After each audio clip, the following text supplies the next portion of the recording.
Hi guys. तो आज हम पढ़ने वाले हैं हमारा chapter a Triumph of surgery. तो एक छोटा ब्रीफ दिया है इस चैप्टर के बारे में कि ट्रिकी नाम की there a small dog and is pampered and overfed by his rich mistress. तो यार प्यार से खिलाना अच्छी बात है बट रेगुलरली ज़्यादा खिलाना इज़ अनहेल्दी। तो that's why he falls seriously ill and his mistress consults a veterinary surgeon. Veterinary यानी जो एनिमल्स को ट्रीट करते हैं, एनिमल्स के डॉक्टर, तो उसे हम वेटनरी कहते हैं। And does he perform an operation, does the dog recover? तो इसके बारे में हम पढ़ेंगे। I was really worried about Tricky this time. I had pulled up my car when I saw him in the street with his mistress, and I was shocked at his appearance. He had become hugely fat, like a bloated sausage, with a leg at each corner. His eyes, bloodshot and rheumy, stared straight ahead, and his tongue lolled from his jaws. Mrs. Pomfrey hastened to explain. He was so listless, Mr. Harriet.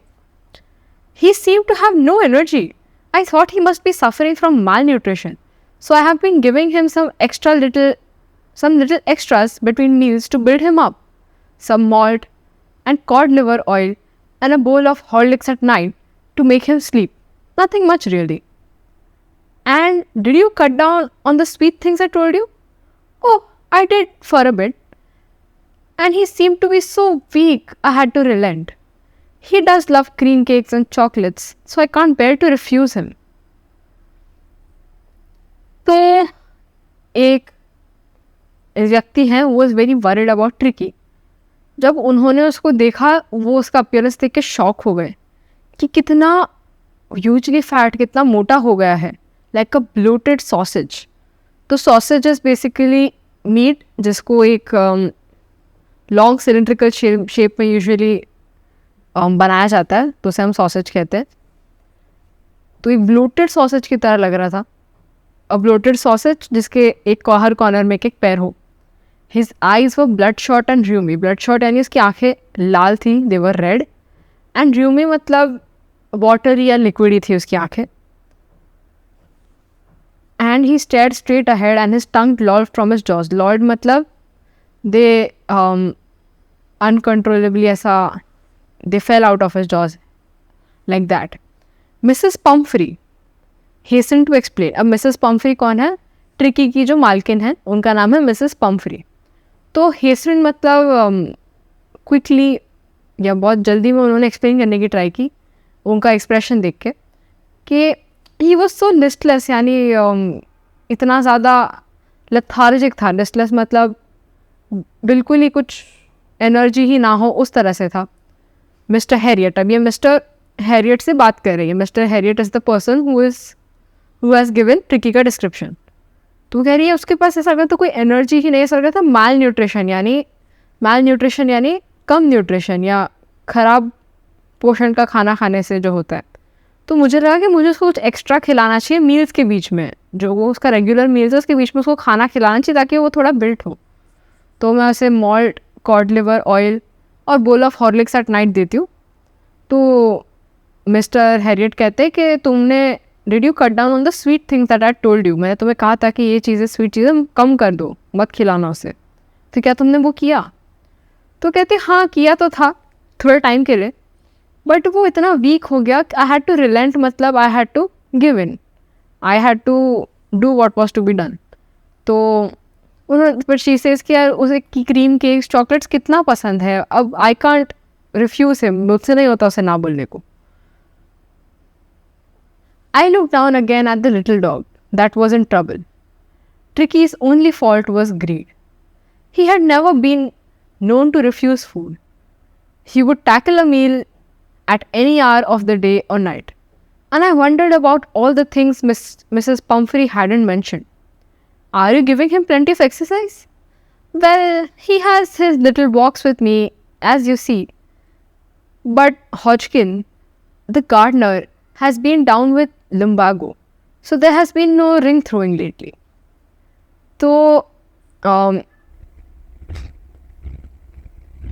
इन्होंने उस dog को देखा और उन्हें यही लगा कि इस बेचारे कुत्ते की बस एक ही गलती है, दैट इज़ ग्रीड, यानी लालच, कि ये ऐसा डॉग है जिसको खाना इतना पसंद है, खाने का शौकीन है, तो वो खाने को मना नहीं कर पाता, ना नहीं कह पाता। तो he can eat at any point of the day, दिन हो रात, आप उसको खाना दोगे वो खा लेगा। एंड वो उन चीज़ों के बारे में सोच रहा था जो मिसेस पम्फ्री ने कही नहीं थी। जैसे अगर वो उसे पूछते कि क्या तुमने पूछा कि have you given him plenty of exercise, क्या वो एक्सरसाइज हो रही है उसकी, तो कहती है हाँ छोटी मोटी वॉक्स होती रहती मेरे साथ, जैसा वो भी देख रहे हो। बाकी इशू ये है कि जो हमारा गार्डनर है गार्डनर का नाम है हॉजकिन, तो has been down with lumbago, मतलब बीमार है, उसे बीमारी, लम्बागो इज़ बेसिकली बीमारी।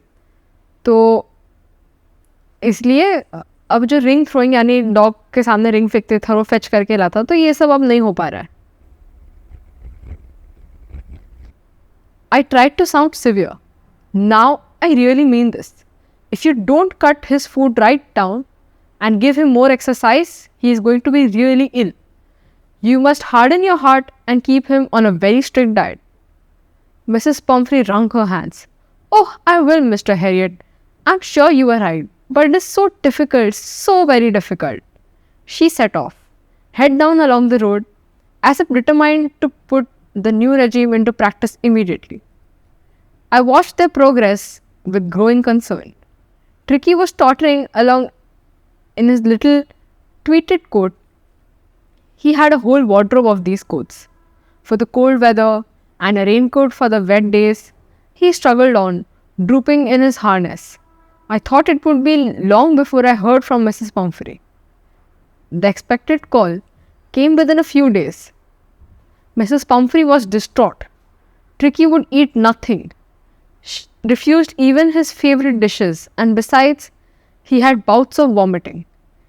He spent all his time lying on a rug panting. He didn't want to go for walks, didn't want to do anything.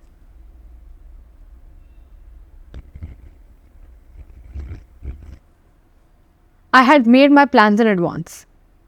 The only way was to get Tricky out of the hospital for a period.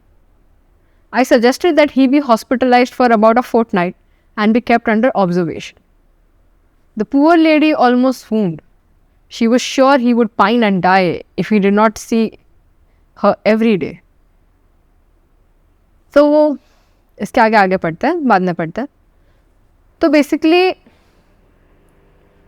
उन्होंने बहुत severe, यानी बहुत strict tone में बोलने की कोशिश करी कि देखो तुम ये बात को बहुत समझ लो अच्छे से, कि तुमने अगर उसका खाना कट डाउन नहीं किया, कम खाना देना शुरू नहीं किया, और तुमने और एक्सरसाइज उसकी बढ़ाई नहीं, तो ये बहुत ज़्यादा बीमार पड़ेगा। और तुम्हें अपने दिल पे पत्थर रखना होगा, हार्डन या हार्ट मतलब दिल पे पत्थर रखना होगा, एंड तुम्हें उसे स्ट्रिक्ट डाइट पे डालना ही होगा। तो मिसेस पम्फ्री रंग हर हैंड्स, मतलब उन्होंने बोला हाँ अब तो पक्का, आप सही कह रहे हो, बट बहुत मुश्किल है, मतलब उससे इतना प्यारा सा डॉग है और उसे खाना पसंद है, उसे कम खाना देना ये सब बहुत मुश्किल है मेरे लिए, but I will do it, मैं समझ रही हूँ आप क्या कह रहे हो। और वो वहाँ से आगे बढ़ गई, और उन्हें देख के मिस्टर हैरियट कहते ऐसा लग रहा था कि वो इतनी डिटरमाइंड है कि कल से ही बस ये शुरू कर दूँगी। पुट द न्यू रेजिम मतलब जो डाइटरी या एक्सरसाइज में जो एक वो हमारा एक स्केड्यूल होता है, एक रेगुलर जो हम स्केड्यूल फॉलो करते हैं या एक मेंटेन करते हैं, वो बस ऐसा लग रहा था कि बस कल से वो शुरू कर देंगे। तो जब उन्हें जाते हुए देख रहे थे मिस्टर हैरियट, और तब उन्हें रियलाइज़ हुआ कि कितना स्ट्रगल कर रहा था ट्रिकी, एंड वो he was just tottering along, and उसने कोट पहन रखा था, and he had a whole wardrobe of those coats. तो वो यही सोच रहे थे कि it wouldn't be long before I heard from Mrs Pumphrey, मतलब बहुत जल्दी पक्का उनका कुछ फ़ोन आएगा कि ट्रिकी बीमार हो गया, ऐसा कुछ हो गया। एंड वही कह रहे थे, एक्सपेक्टेड था उन्हें ये ऐसा कुछ होगा, वो एक्सपेक्टेड फ़ोन उन्हें कुछ ही दिन में आया। And Mrs Pomfrey was distraught, मतलब वो बहुत ज़्यादा परेशान थी कि ट्रिकी ना कुछ खा रहा था, उसके फेवरेट डिशेस भी वो मना कर रहा था, और नहीं खाना तो एक जगह है, उसके अलावा वो उल्टियाँ अलग कर रहा था, बाउट्स ऑफ वॉमिटिंग है, मतलब सिवियर इंस्टेंसेस ऑफ वॉमिटिंग। तो वो पूरा दिन बस लेटा रहता था रग पे, यानी उसके जो मैट है उस पर, पैंटिंग, हाफते हुए। उसे वॉक्स पे नहीं जाना था, उसे कुछ नहीं करना था, बहुत लथार्जिक हो गया था। तो उन्होंने वही कहा कि एक फोर्टनाइट के लिए, यानी 2 हफ्तों के लिए, 15 दिन के लिए बेसिकली, आप उसे हॉस्पिटलाइज कर दो and let him be under observation. तो वो यही कह रही थी कि बट ट्रिकी को तुम पता नहीं वो कैसे सर्वाइव करेगा, he needs to see me at least once a day वगैरह। एंड वो कह रही थी अगर ऐसा नहीं हुआ तो the poor dog will pine and die, मतलब he will suffer, he might die, मतलब उसे मिसेस पम्फ्री को रोज़ देखने की कितनी आदत है। But I took a firm line, Tricky was very ill and this was the only way to save him. In fact, I thought it best to take him without any delay. And followed by Mrs. Pumphrey's wailings, I marched out to the car carrying the little dog wrapped in a blanket. The entire staff was roused and maids rushed in and out to bring his day bed, his night bed, favorite cushions, toys, and rubber rings, breakfast bowl, lunch bowl, supper bowl. Realizing that my car would never hold all of that stuff, I started to drive away. As I moved off, Mrs. Pumphrey, with a despairing cry, threw an armful of those little coats through the window. I looked in the mirror before I turned round the corner of the drive. Everybody was in tears. Out on the road, I glanced down at the pathetic little animal gasping on the seat by my side. I patted the head, and Tricky made a brave effort to wag his tail.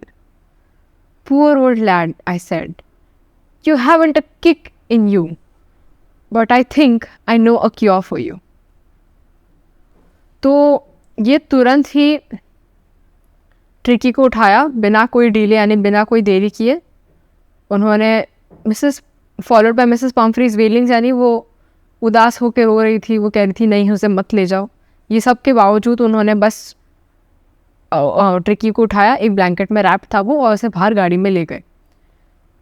और जो उनके घर में Mrs Pomfrey के घर में जो भी स्टाफ था, जो भी लोग काम करते थे, वो भाग भाग कर आए। ट्रिकी का जो बिस्तर है, डे बेड, नाइट बेड, वो जो बोल्स में वो ब्रेकफास्ट करता है, लंच करता है, उसके जो फेवरेट टॉयज़ हैं, कुशन्स हैं, रबर रिंग्स हैं, सब कुछ लेकर आए।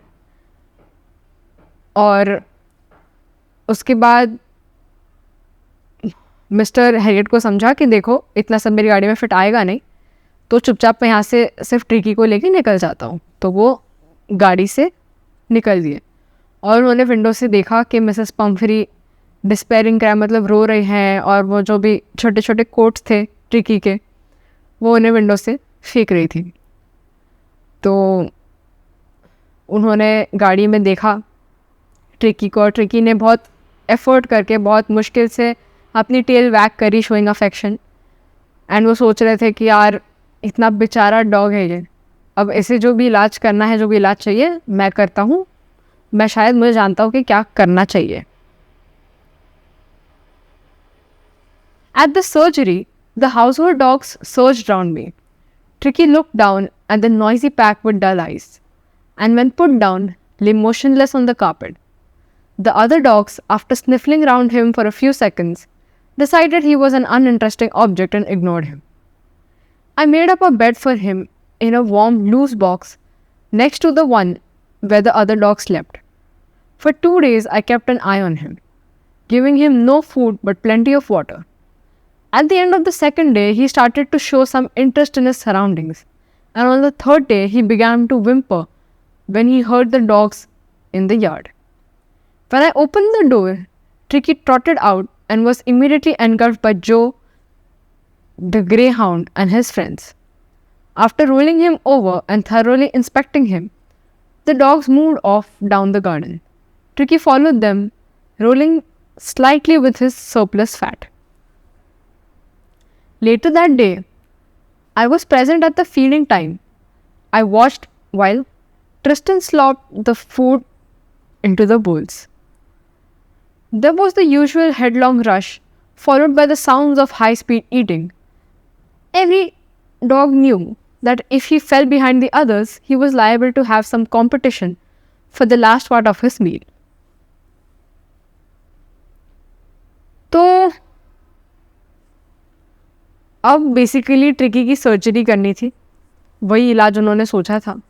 तो उसके लिए वो ट्रिकी को जब ले गए तो वहाँ पे जितने भी वो एक वेट हैं, तो उनकी क्लिनिक पे जितने भी बाकी डॉग्स हैं, उन्होंने उन्हें ट्रिकी को घेर लिया और वो वहाँ पर बेसिकली क्या नया है कौन नया है वो जानने के लिए वहाँ पे आ गए।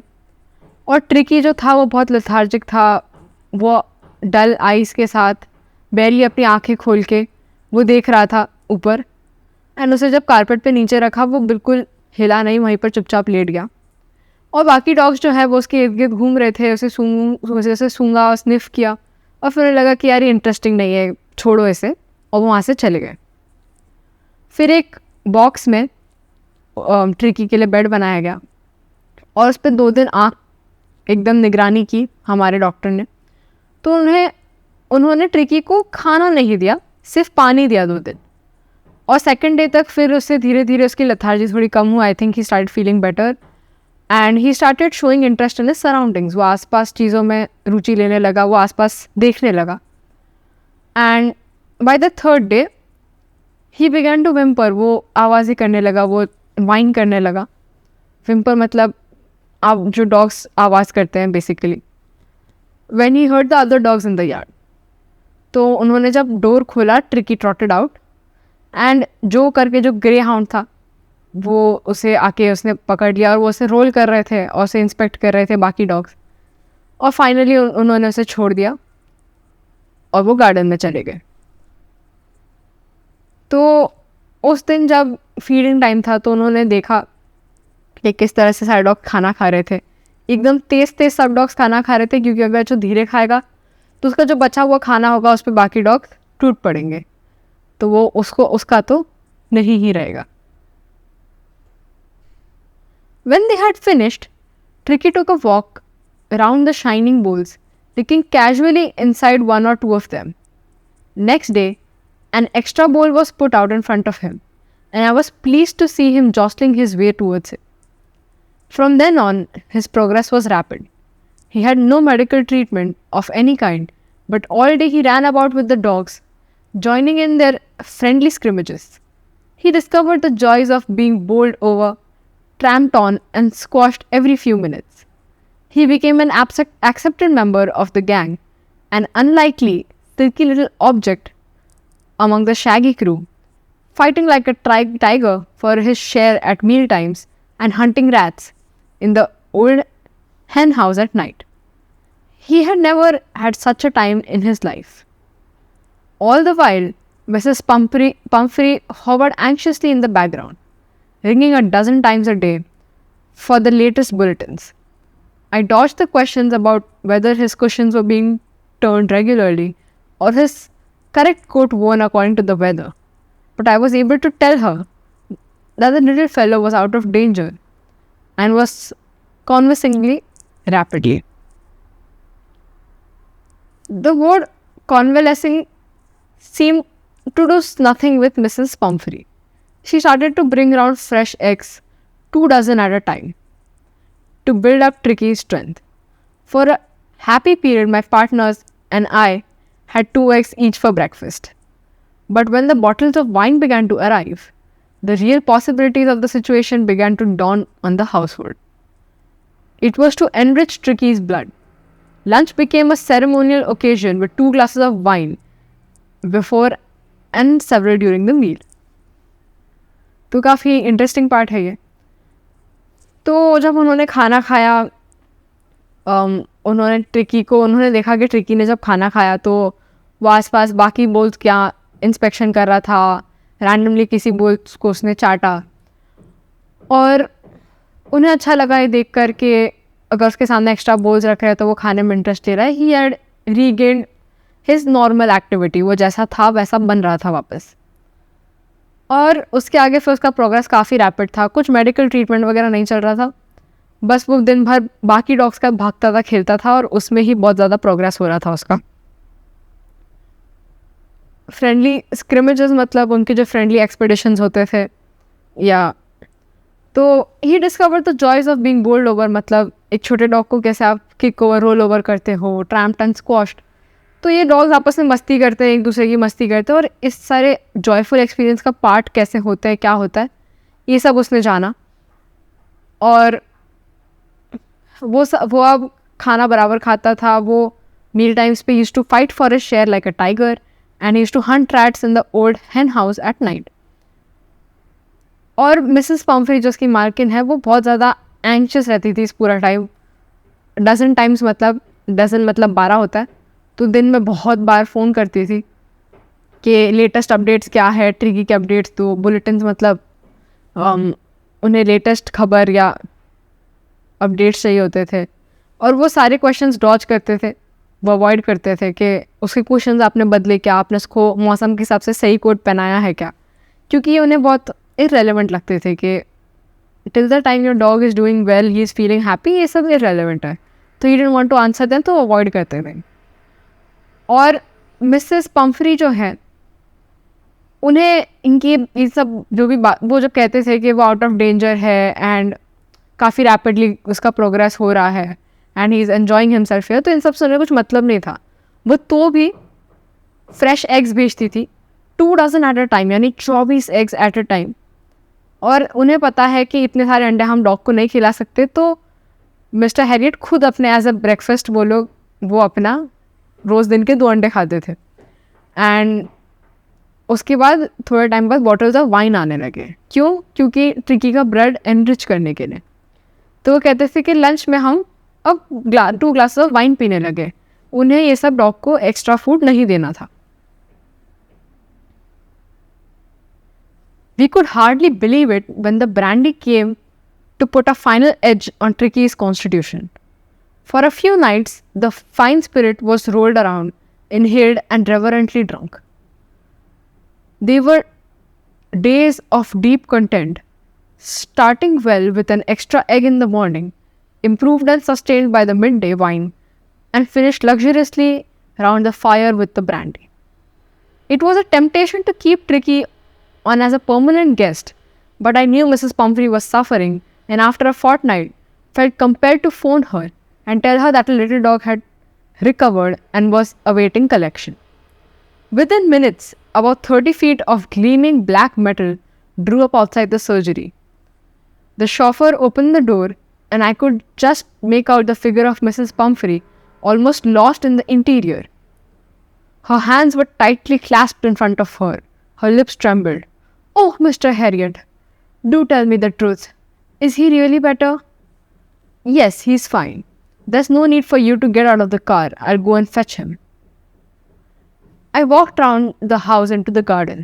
A mass of dogs was hurtling round and round the lawn, and in their midst, ears flapping, tail waving, was the little golden figure of Tricky.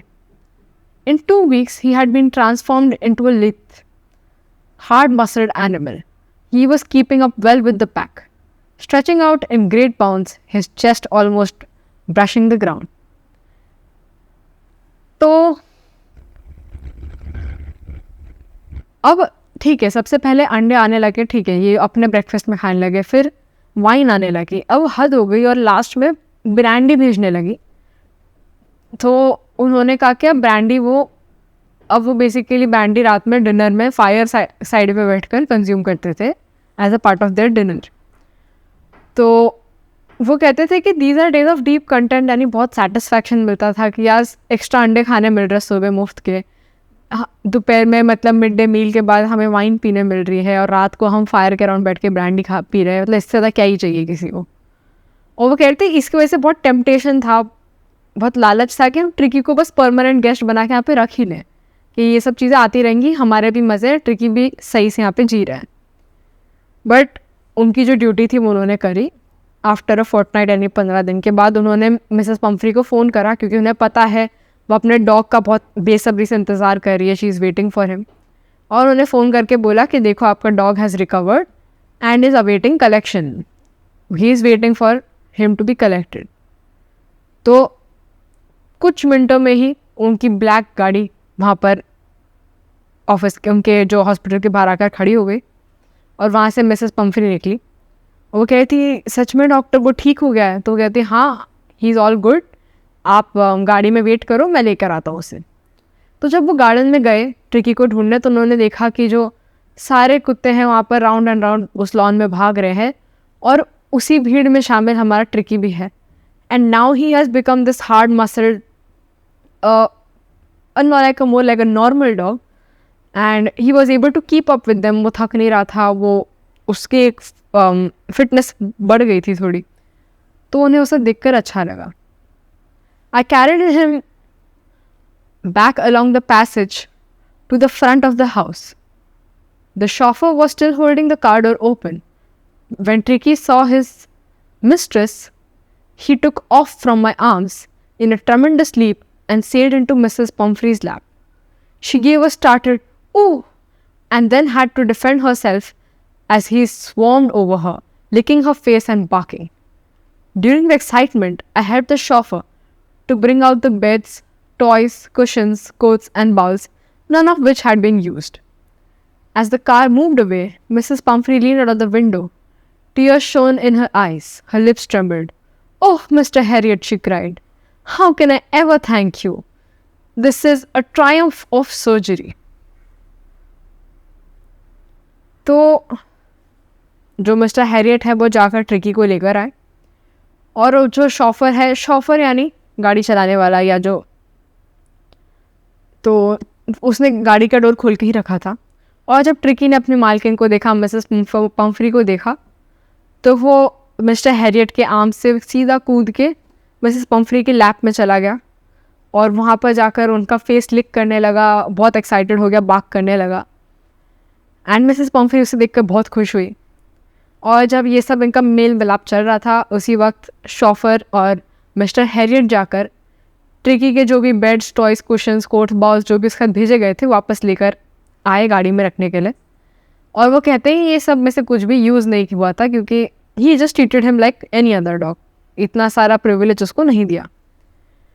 And इतने टाइम बाद अपने डॉग से वापस मिली तो मिसेस पम्फ्री की आंखों में आंसू थे और वो मिस्टर हैरियट को ये कह रही थी कि मैं आपका कैसे कभी शुक्रिया अदा कर सकती हूँ. This is the Triumph of surgery. मतलब ट्रायम्फ यानी ये सर्जरी की विजय है, ये सर्जरी की जय है. तो बस इसी नोट पर हमारा चैप्टर एंड होता है. Bye bye. I hope chapter काफ़ी अच्छे से समझ में आ गया होगा. See all.